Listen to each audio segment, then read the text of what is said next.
Everyone, कैसे हो आप सब। मैं आपका स्वागत करता हूं आपके अपने यूट्यूब चैनल इंदौर की पाठशाला पे। जी हाँ, आपका अपना यूट्यूब चैनल। और हम लेकर आए हैं फर्स्ट ईयर वाले बच्चों के लिए पर्सनैलिटी डेवलपमेंट के top 15 very important questions. Question Hindi और इंग्लिश दोनों मीडियम वाले बच्चों के लिए है। तो प्लीज़ वीडियो को लाइक कर दो, अपने सारे दोस्तों में शेयर कर दो, और अगर आप चैनल पर नए हो सब्सक्राइब करके बेल आइकन ज़रूर प्रेस कर देना, क्योंकि भले ही पेपर कम बचे हैं लेकिन हम सेकेंड ईयर और फाइनल ईयर में भी आपके साथ रहने वाले हैं। साथ में करियर से जुड़ी कोई भी प्रॉब्लम हो तो उसके सॉल्यूशन के लिए भी आपको बने रहना है। पर्सनल डेवलपमेंट का ये वीडियो जिनका वोकेशनल सब्जेक्ट है उनके लिए भी है, और जिनका स्किल इन्हेंसमेंट कोर्स में भी है उनके लिए भी है। तो बिल्कुल इसको आप देख सकते हैं और पढ़ सकते हैं। पहला क्वेश्चन है, what is personality, explain it's meaning, characteristics and importance. व्यक्तित्व क्या है, इसका अर्थ, विशेषता और महत्व स्पष्ट करना है। Personality is the unique combination of persons behaviour, thoughts, emotions, pattern that make them distinct from other.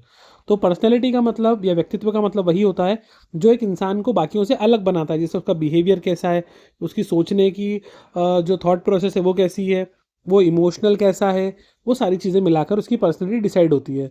इसके अंदर इंटरनल क्वालिटी जैसे उसका इंटेलिजेंस हुआ, माइंडसेट हुआ, और साथ में एक्सटर्नल ट्रेट्स, वो दिखता कैसा है ना, मैनरिज्म कैसे हैं, हैबिट्स कैसी हैं, ये सब मिला के पर्सनैलिटी बनती है। साथ ही में कुछ चीज़ें और हैं जैसे कि consistency, uniqueness, dynamic ability to adopt changing life situations. देखो, सबकी लाइफ एक जैसी नहीं होती ना, हमेशा लाइफ में थोड़े बहुत उतार चढ़ाव आते हैं, चेंजेस आते हैं, तो उसको कैसे अडॉप्ट करता है। इसके बाद अगर अपन देखें, it is important because it dictates how an individual interact with the world, manages stress and build relationship. तो ये दिखाता है कि कैसे एक इंडिविजुअल बाकी लोगों से इंटरेक्ट करता है, वर्ल्ड के साथ कैसे मैनेज करता है, स्ट्रेस वगैरह अपना कैसे मैनेज करता है, रिलेशनशिप कैसे बिल्ड करता है, वो सारी चीज़ें इसके अंदर आती है। इसके अंदर कुछ पॉइंट्स और हैं जैसे अंडरस्टैंडिंग वंस पर्सनैलिटी। अगर आप खुद की पर्सनैलिटी के बारे में समझते हो तो सेल्फ इंप्रूवमेंट कर सकते हैं, सूटेबल करियर ऑप्शन चूज कर सकते हैं, पर्सनल गोल सिलेक्ट कर सकते हैं। तो बहुत इंपॉर्टेंट है कि दूसरों के साथ साथ अपने बारे में जानना, है ना, सेल्फ नॉलेज बहुत इंपॉर्टेंट है। सेकंड क्वेश्चन है, discuss the various factor affecting personality development. व्यक्तित्व विकास को प्रभावित करने वाले कौन कौन से कारक होते हैं, तो इनको भी साथ में देखते चलिए। पहला है बायोलॉजिकल फैक्टर, जो आपके जेनेटिक्स हैं, आपकी फिजिकल हेल्थ है, आपका टेम्परामेंट कैसा है, कैसे बातों को रिएक्ट करते हो आप। तो फाउंडेशनल स्ट्रक्चर है किसी भी पर्सनैलिटी का। दूसरा, फैमिली अपब्रिंगिंग, किस तरीके से परिवार में आप पले बड़े हो, है ना। पेरेंटल इन्फ्लुएंशन, माता पिता का इन्फ्लुएंशन बहुत ज़्यादा होता है बच्चों के माइंडसेट पे। सेल्फ स्टीम और बिहेवियर नॉर्म्स, ये भी देखो क्या है ना, की टर्म्स होते हैं। बोलते हैं ना कि फैमिली बच्चों का पहला स्कूल भी होती है, जो सारे बच्चों को बेसिक नॉलेज मिलते हैं वो अपने स्कूल से ही स्कूल मतलब अपने घर से ही मिलता है। Social and cultural environment expose individual to diverse ideas, societal expectation, community standards that shape behaviours. तो सोसाइटी के साथ में, कल्चरल इन्वायरमेंट के साथ में कैसे उठते बैठते हैं उसका फ़र्क पड़ता है। इसके बाद आपने पढ़ाई लिखाई की कि नहीं, किस ग्रुप में आप रहते हो, उससे भी आपका लर्निंग एक्सपीरियंस वगैरह डेवलप होता है। आपको सोसाइटी को बदलने का मौका मिलता है, आपकी कम्युनिकेशन स्किल सुधारने का चांस मिलता है। तो ये काफ़ी सारे ऑप्शन हैं इसके अंदर। नेक्स्ट क्वेश्चन है, explain the concept of empathy, compassion and spirit of service. सहानुभूति, करुणा और सेवा भाव की अवधारणा को समझाइए। एम्पैथी क्या होती है? ये कॉग्निटिव और इमोशनल एबिलिटी होती है जिससे हम अंडरस्टैंड करते हैं, शेयर करते हैं अपनी feeling, perspective and experience to या ऑफ अनदर। ठीक है, तो दूसरों की फीलिंग, अपनी फीलिंग एक्सचेंज करना, थॉट प्रोसेस समझना। कंपेशन क्या होता है? It goes beyond empathy by adding an active desire to help other. देखो, कंपेशन का मतलब होता है पहले दूसरों के अपन ने भावना समझी है ना, कि दूसरा परेशान है, उसकी इमोशनल कंडीशन को समझा। कंपेशन थोड़ा आगे बढ़ के कि हम उसकी प्रॉब्लम को, सफरिंग्स को खत्म करने की कोशिश कर रहे हैं, या अब हम चाह रहे हैं कि उसकी हेल्प कर पाएं। स्पिरिट ऑफ सर्विस का मतलब होता है कि आप बिल्कुल selfless dedication of time, energy, resource to help others without expecting reward. यानी यहाँ पर आप दूसरों की बिल्कुल बिना परवाह किए मदद करने की कोशिश करते हो। देखो, सिंपल सी बात है, एम्पैथी का मतलब क्या हो रहा है कि आप सामने वाले की बात सुन रहे हो, उसकी फीलिंग समझ रहे हो सिर्फ। कंपेशन मतलब आपकी उसकी हेल्प करने की इच्छा है, आपकी डिज़ायर है कि आप उसकी मदद करो, दुखों को दूर करो। और स्पिरिट ऑफ सर्विस का मतलब होता है कि अब आप पूरा, आपने व्यू बना लिया है कि आपको उसकी मदद करना ही करना है, चाहे दुनिया कुछ भी सोचे, चाहे कुछ भी हो, बस आपको कॉन्सिक्वेंस नहीं सोचना, आपको उसकी हेल्प करना है कैसे भी करके। वो बदले में आप कुछ रिवॉर्ड नहीं चाहते हो, है ना। Together, these core human values promote harmonious social relation, trust, mutual respect and community. इसी से मिलके अपनापन बढ़ता है, सोशल रिलेशनशिप बढ़ते हैं, ट्रस्ट बढ़ता है, म्यूचुअल रिस्पेक्ट बढ़ती है एक दूसरे की, है ना। तो ये सब इंपॉर्टेंट है। नेक्स्ट है इसके अंदर describe the concept and importance of Indian knowledge tradition, very important. भारतीय ज्ञान परंपरा की अवधारणा और व्यक्तित्व विकास में इसका महत्व बहुत ज़्यादा इंपॉर्टेंट है। ये बहुत सारे पेपर्स में आ चुका है। देखिए, इंडियन नॉलेज सिस्टम जो है या इंडियन नॉलेज ट्रेडिशन जो है, ये ancient wisdom, philosophy, practice rooted in Indian culture, literature and science से जुड़ने की बात करता है कि आपको इंडिया का जो बिल्कुल रूट है, लिटरेचर्स हैं, साइंस हैं, फिलोसफीज हैं, उनसे जुड़ के रहना है। इसके अंदर होलिस्टिक अप्रोच होती है लाइफ जीने की। नॉर्मली इंटरकनेक्टेड डेवलपमेंट के बारे में सोचते हैं, फिजिकल, माइंड, इमोशनल, स्पिरिचुअल, सभी के बारे में। यहाँ पर हम धर्म की बात करते हैं, कर्म की बात करते हैं, है ना। तो इसमें कॉन्सेप्ट है धर्म यानी ड्यूटी, कर्म माने एक्शन। ये इंडिविजुअल को सिखाते हैं कि जैसे आपने सुना होगा गीता में भी श्लोक है, कर्म कर फल की इच्छा मत कर, वो सब चीज़ें टाइप की। IKS connect modern individuals to the rich historical heritage. और यही हमारा इंडियन नॉलेज सिस्टम जो हमारा हिस्टोरिकल हेरिटेज उससे हमको जोड़ता है, हमको बताता है कि हमारा कल्चर कितना महान था उस चीज़ों के बारे में, और हमारे मन में भी एक कोर वैल्यू डेवलप करता है जिससे कि हम भी सबका भला सोच सकें, अच्छा सोच सकें। ठीक है। नेक्स्ट है इसके अंदर अगर अपन आ जाते हैं, अगला question, explain the components and chart of personality development. व्यक्तित्व विकासी घटक और चार्ट को समझाइए। किसी भी व्यक्तित्व विकास के अंदर पहला होता है सेल्फ अवेयरनेस। मैंने आपको बताया, आपको अपने बारे में अवेयर होना बहुत ज़रूरी है। तो ये फंडामेंटल कंपोनेंट होता है clear identification of one's own strength, weakness, emotion और वैल्यूज़। आपको अपनी खुद की स्ट्रेंथ, खुद की वीकनेस, खुद के इमोशंस और खुद की वैल्यूज़ के बारे में पता होना चाहिए। इसके बाद इफेक्टिव कम्युनिकेशन स्किल होना बहुत ज़रूरी है ना। इसमें एक्टिव लिसनिंग भी आती है। देखो, अगर आप कभी भी किसी से अच्छा कम्युनिकेशन करना चाहते हो तो पहले सुनना सीखो। एक्टिव लिसनिंग बहुत इंपॉर्टेंट पार्ट होता है हर जगह पे। इमोशनल इंटेलिजेंस आप में होना चाहिए, है ना। जैसे इमोशनल इंटेलिजेंस का मतलब होता है कि कब क्या और कैसे रिएक्ट करना है, ये सब आपको पता होना चाहिए। फिर जब आप गोल सेट करते हो तो वो भी आपके लिए इंपॉर्टेंट है ना, कि भाई जब आप गोल बना रहे हो तो कंप्लीट रोड मैप बनाओ कि यहाँ तक पहुँचे कैसे। ऐसा नहीं कि सिर्फ सोच लिया कि मुझे ये बनना है, भाई प्रॉपर एक पाथ बना के उसको फॉलो करना पड़ता है, वो इंपॉर्टेंट होता है। नेक्स्ट क्वेश्चन है आपके पास, discuss family atmosphere and its impact on the personality development. जैसा कि मैंने आपको पहले बताया, परिवार जो होता है उसका बहुत रोल होता है कि इंसान की पर्सनैलिटी पे। तो पारिवारिक वातावरण और उसका व्यक्तित्व विकास पे प्रभाव समझाना है। तो जैसे मैंने बोला, फैमिली जो है वो प्राइमरी सोशल यूनिट होती है। इंसान जिससे जुड़ता है, सीखता है फंडामेंटल इमोशंस, बिहेवियर वगैरह। हम अधिकतर अपनी फैमिली के साथ में ही उठते बैठते हैं। फ्रेंड्स वगैरह तो स्कूल जाने के बाद, बड़े होने के बाद समझ में आता है, बट बचपन में ही जैसे हम जिस इन्वायरमेंट में रहते हैं वहाँ का असर हम पे पड़ना शुरू हो जाता है। और सपोर्टिव लविंग एटमॉस्फेयर जो होता है उससे बच्चा कॉन्फिडेंट होता है, उसको इमोशनल सिक्योरिटीज़ होती है, एक उसमें ट्रस्ट होता है कि भाई लोग जो है वो मेरा माता पिता है, परिवार वाले हैं, तो उन पर ट्रस्ट कर सकता है बच्चा, है ना। फिर conflict ridden, negative environment often lead to anxieties, low esteems and development of aggressive coping mechanism. अगर मान लो इसका उल्टा हो जाए कि घर के अंदर कन्फ्लिक्ट हो, निगेटिव इन्वायरमेंट हो, तो बच्चे के अंदर भी एंजाइटी आती है, कभी भी उसका अपने ऊपर कॉन्फिडेंस नहीं होता है, बच्चे एग्रेसिव हो जाते हैं, गुस्से में चिड़चिड़े हो जाते हैं। तो पेरेंटिंग स्टाइल बहुत इंपॉर्टेंट है। एक अच्छी फैमिली वैल्यूज सिखाना, ओपन कम्युनिकेशन पैटर्न होना चाहिए ताकि बच्चों को कोई प्रॉब्लम हो तो बच्चा आपसे कम्युनिकेट कर पाए। तो फैमिली के अंदर एक स्ट्रक्चर होता है ताकि वो इनिशियल बेंचमार्क सेट कर सके, ताकि बच्चा जो है फ्यूचर में एक अच्छी सोसाइटी भी क्रिएट कर सके और अपने लिए भी अच्छा कर सके। कई बार बच्चे कम्युनिकेट नहीं कर पाते पेरेंट्स से। नेक्स्ट है explain the importance and necessity of team spirit. Team भावना के संगठन के महत्व एवं आवश्यकता को समझाइए। वेरी इंपॉर्टेंट क्वेश्चन है ये। देखिए, टीम स्पिरिट का मतलब होता है कि आपको यूनिटी की भावना होना चाहिए, है ना। आप अलग अलग इंडिविजुअल के साथ मिलते हो तो कोलैबोरेट कर सको, उनके साथ में कॉमन ऑब्जेक्टिव या कॉमन गोल को पूरा करने के लिए आगे बढ़ सको। तो टीम स्पिरिट बहुत इंपॉर्टेंट होती है। ये प्रमोट करती है फ्री शेयरिंग ऑफ आइडियाज़, कि आप अपने आइडिया एक दूसरे से शेयर कर सको, अपने पर्सपेक्टिव शेयर कर सको, एक दूसरे को सपोर्ट कर सको, है ना। प्रॉब्लम सॉल्विंग करके रिजल्ट अच्छा दे सको, कलेक्टिव एफर्ट लगा के जो भी आपका बेस्ट आउटकम है उसको लेकर आ सको। देखो, अकेले अकेले इंसान मेहनत करोगे तो मे बी वो इतना रिजल्ट ना मिले, लेकिन कलेक्टिव एफर्ट डालने से रिजल्ट मिलने के चांस बढ़ जाते हैं। इसके बाद होता है मिनिमाइज इंटरपर्सनल कन्फ्लिक्ट। भाई वही आपस में अपने को मतभेद, कन्फ्लिक्ट वगैरह नहीं करना है ना। म्यूचुअल रिस्पेक्ट रखना है, कोलैबोरेशन करके चलना है। टीम स्पिरिट जो है बहुत असेंशियल होती है प्रोफेशनल वर्क के साथ साथ में सोशल सेटिंग्स के लिए भी, है ना, इससे सोसाइटी भी अच्छी होती है।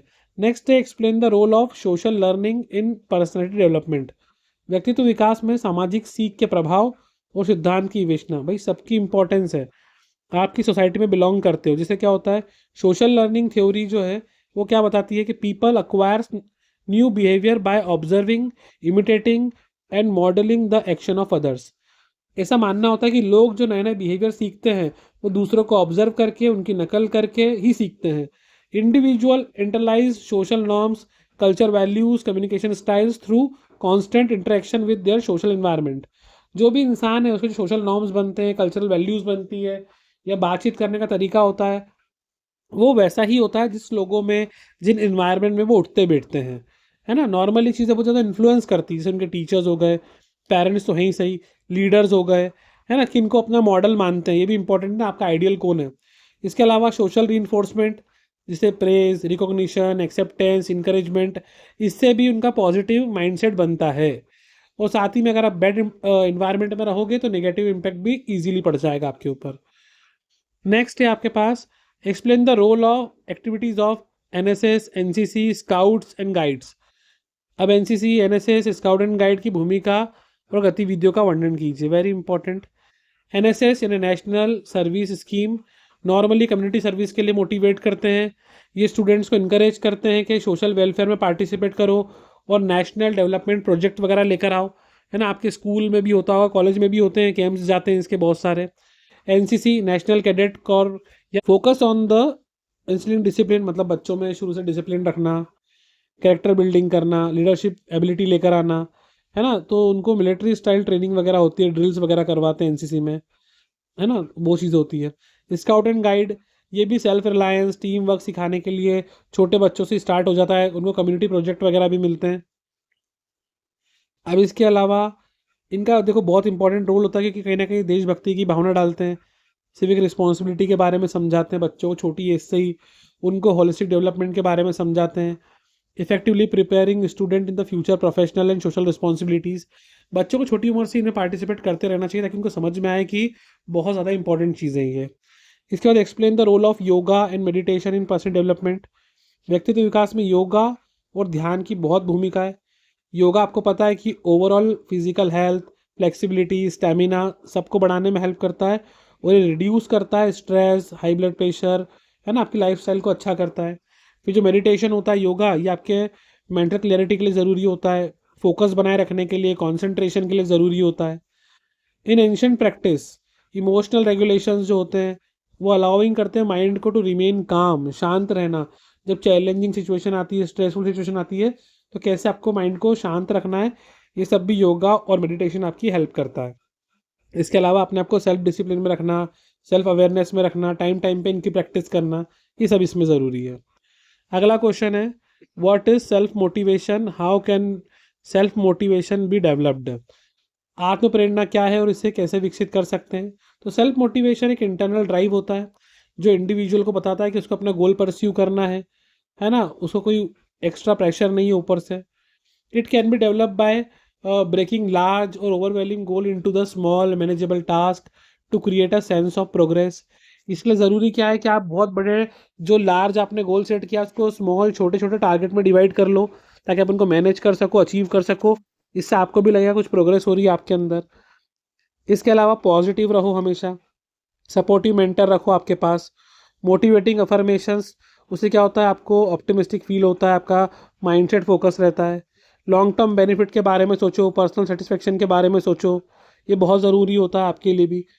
तो एक चीज़ ध्यान रखना है। अगला है define goal, explain goal setting, challenges, smart technique. लक्ष्य की परिभाषा दीजिए, लक्ष्य निर्धारण के मार्ग में जो चुनौतियां आती है और स्मार्ट तकनीक को समझाइए।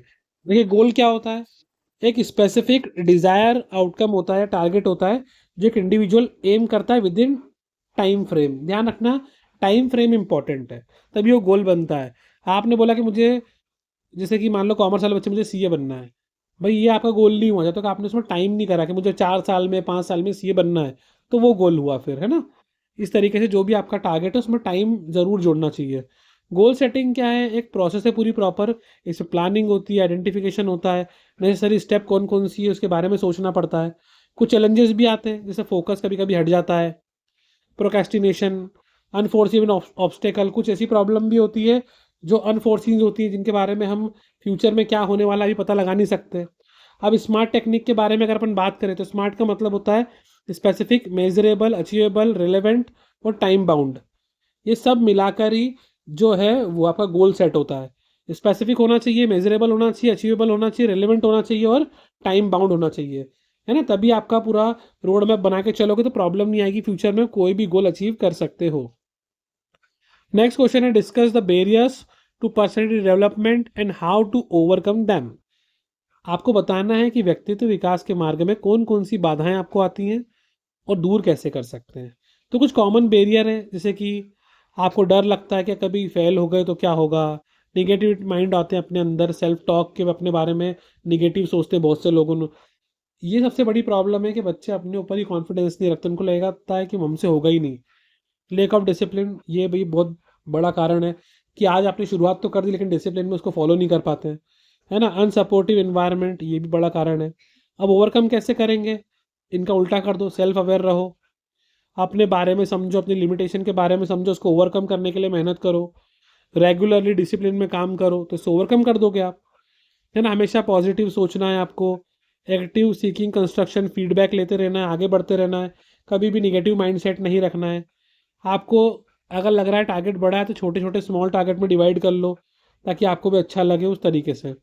नेक्स्ट क्वेश्चन है, what is communication skill, explain its role in personality development. संचार कौशल क्या है, व्यक्तित्व विकास में संचार कौशल की भूमिका। देखिए कम्युनिकेशन आप जानते हैं टू वे प्रोसेस होती है। जब आप अपना कोई आइडिया, थॉट या फीलिंग दूसरों से शेयर करते हैं वो कम्युनिकेशन में आता है, ठीक है। कम्युनिकेशन का तो पूरा चैप्टर ही पढ़ा है आपने, वर्बल कम्युनिकेशन होता है, नॉन वर्बल कम्युनिकेशन होता है, ओरल होता है, रिटर्न होता है। तो इफेक्टिव कम्युनिकेशन सिस्टम जो है इसमें ट्रस्ट होता है, मीनिंगफुल रिलेशन होता है आपस में बात करने से, और बहुत सारी निगेटिविटी खत्म हो जाती है बात करने से, काफ़ी अच्छा भी लगता है। स्ट्रॉन्ग कम्युनिकेशन आपको सेल्फ कॉन्फिडेंस देता है, अच्छा माइंडसेट बना के देता है आगे बढ़ने के लिए। ये सब आप लिख सकते हो मन से। और last question for this video, explain the importance of ethics and moral values in building a good character. चरित्र निर्माण में नैतिकता और अच्छे चरित्र के लिए आवश्यक बातें बताइए, वेरी इंपॉर्टेंट। देखिए जो आपके एथिक्स हैं, आपकी मॉरल वैल्यूज है ना, ये प्रोवाइड करती है असेंशियल प्रिंसिपल जो एक इंडिविजुअल बिहेवियर को, उनकी चॉइसेस को, उनके डेली डिसीजन को गाइड करते हैं। They act internal moral compass that the person considerably act with the honesty, fairness and personal integrity. ये उनको हेल्प करता है कि व्यक्ति जो है ईमानदारी से काम करे, फेयरनेस रहे, इंटीग्रिटी का भी ध्यान रखे। एक अच्छा कैरेक्टर जो है वो इंसान को बहुत सारी चीज़ों से बचाता भी है, चैलेंजेस फेस करने में हेल्प करता है, पॉजिटिवली ओवरकम करने में भी काम करता है उसको। और एक अच्छा कैरेक्टर जो है वो आपको इनर पीस भी देता है, सेल्फ सेटिस्फेक्शन भी देता है और लॉन्ग टर्म क्रेडिबिलिटी भी मिलती है उससे। तो गाइज ये थे टॉप 15 वेरी इंपॉर्टेंट क्वेश्चन। आया वीडियो आपको अच्छा लगा होगा तो all the very best for examinations. और अगर आप नए हैं सब्सक्राइब करके बेल आइकन जरूर प्रेस करके रखिएगा